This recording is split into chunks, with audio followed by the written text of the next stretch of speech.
धीरे सलीवन ने हेलन को अंधलिपि ब्रेल भी सिखा दी। ब्रेल लिपि मतलब ब्रेल लिपि दृष्टिहीनों को शिक्षा देने के लिए बनाई गई वह विशेष लिपि है जिसमें मोटे कागज पर सूजे से छेद कर ध्वनि सूचक बिंदियाँ बनाई जाती है।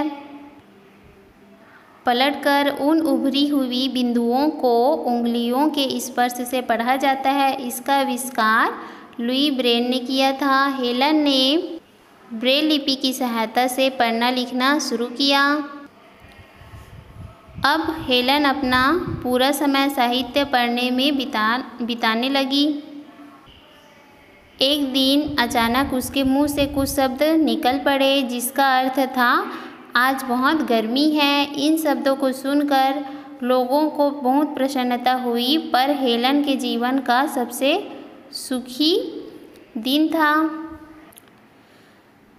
इससे अधिक प्रसन्नता का अनुभव उन्हें अपने जीवन में कभी नहीं हुआ। इसी खुशी को व्यक्त करते हुए वह कहती है, वह आज जितनी खुश है उतनी खुशी शायद ही किसी बालक के जीवन में आई हो। हेलन घर की पढ़ाई पूरी कर अपनी शिक्षिका की सहायता से कैम्ब्रिज स्कूल में प्रवेश किया और स्कूल की पढ़ाई करने के अलावा उसने केवल 2 साल में अंग्रेजी, जर्मन और फ्रेंच भाषा भी सीख लिए। स्कूल की पढ़ाई पूरी कर हेलन ने कॉलेज में प्रवेश किया। कॉलेज में भी उसने कठिन परिश्रम कर सन 1904 में बीए की परीक्षा पास की। परीक्षा में हेलन प्रथम श्रेणी से पास हुई। पढ़ाई पूरी करके हेलन ने लिखना शुरू किया। ब्रेल लिपि में उसने मेरी आत्मकथा आदि एक के बाद एक पूरी 9 पुस्तकें लिखी। हेलन को प्रकृति से बड़ा प्रेम था। अंधी होने के कारण वह कुछ देख नहीं सकती थी, परंतु प्रकृति के सौंदर्य को वह मन ही मन अनुभव करती थी। अनुभव से उन्होंने बसंत ऋतु में खिले फूलों, उनकी खूबसूरती एवं पानी की लहरों पर थिरकती चांदनी का वर्णन अपनी पुस्तकों में किया है। हेलन को तैरने, घुड़सवारी करने और नाव खेलने का भी शौक था। वह शतरंज और ताश भी खेल लेती थी। एक बार हेलन ने विवाह करने और घर बसाने का विचार किया था, पर शीघ्र ही उसे अपनी भूल मालूम हो गई और विवाह का विचार त्याग कर उसने अपने आप को समाज सेवा के काम में लगा दिया। सबसे पहले उसने अनाथालय के अंधे बहरे बच्चों की सेवा करने का काम शुरू किया।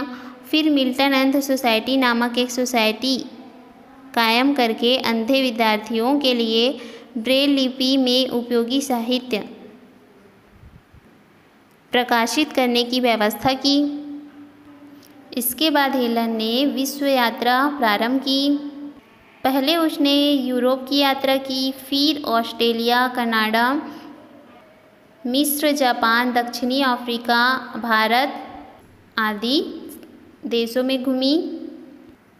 उसकी यात्रा का एकमात्र उद्देश्य था विभिन्न देशों के अंधे बहरे लोगों के जीवन में आशा और उत्साह का संचार करना। इस पवित्र उद्देश्य को लेकर जहाँ भी जाती वहाँ उसका सम्मान होता। किसी महापुरुष ने कहा था, जो घटनाएं सही होती है वे काल्पनिक कहानियों से कई अधिक आश्चर्यजनक होती है। हेलन ने अंधे बहरे लोगों की बच्चों की सेवा का कार्य प्रारंभ किया। यह घटना जीवन का कटु सत्य है तथा काल्पनिक कहानी एवं किस्सों से भी अधिक आश्चर्यजनक है कि कोई अंधी बहरी महिला इतना महत्वपूर्ण कार्य कर सकती है जो हेलन ने कर दिखाया। हेलन केलर की हिम्मत और जिज्ञासा, किसी कार्य को करने का जज्बा था। इसी वजह से वह इस ऊंचाई को प्राप्त कर पाई कि सारे संसार में उसका नाम आदर सम्मान हुआ।